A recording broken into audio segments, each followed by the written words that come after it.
Hello coucou, de petite vidéo, je fais mon cinéma pour parler cinéma, puisque je suis allé voir aujourd'hui en salle au Méliès le film de Greg Araki qui s'appelle I Want Your Sex. Alors je vous débriefe très vite fait l'histoire. Un jeune homme qui a 23 ans, il fait pas grand chose dans la vie et puis il décide de se faire embaucher dans une société qui est dirigée par une artiste un peu particulière puisque en fait son art consiste à mettre en image, en son, la sexualité. Et il va être embauché. Il a un entretien avec cet artiste qui s'appelle Erika. Lui s'appelle Elliot. Et donc, il va devenir sa chose. Elle va l'utiliser, elle va lui faire des trucs bizarroïdes, elle va le maltraiter et tout. Et lui, il découvre des sensations qu'il n'a jamais connues, alors qu'il a une petite copine. Et donc, il est extrêmement troublé par tout ce qu'il vit. Et donc ça lui plaît bien, et c'est limite qu'il s'attacherait presque à cette belle Erika. Seulement voilà, il y a des choses qui vont se passer qui font que je ne vous raconte pas la fin. Alors, qu'est-ce que j'ai pensé de ce film? Je ne vous cacherai pas que j'y suis allé un peu reculon, parce que le titre I Want Your Sex, c'était pas... Je me suis dit, qu'est-ce que ça va être que ça? Et puis je me suis dit, comme je suis curieuse, je vais voir. Et là, je suis pas déçu. Je me suis marré.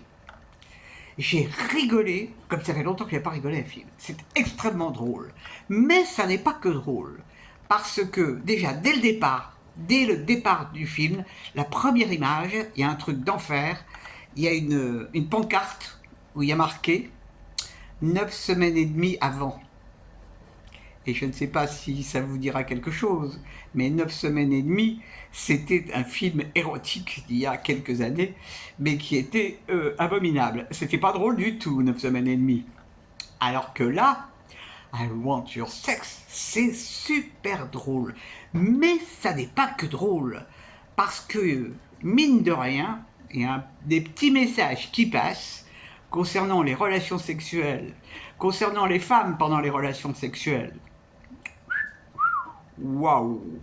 Et alors, euh, c'est, enfin moi j'ai trouvé ça hyper subtil en plus, hyper subtil et très vrai, parce que ça, bon, ce sont des personnages jeunes, et de se dire que des jeunes comme ça n'ont pas une sexualité vraiment extraordinaire et vraiment pas épanouie, c'est un peu tristounet, quoi. C'est un peu tristounet quand même.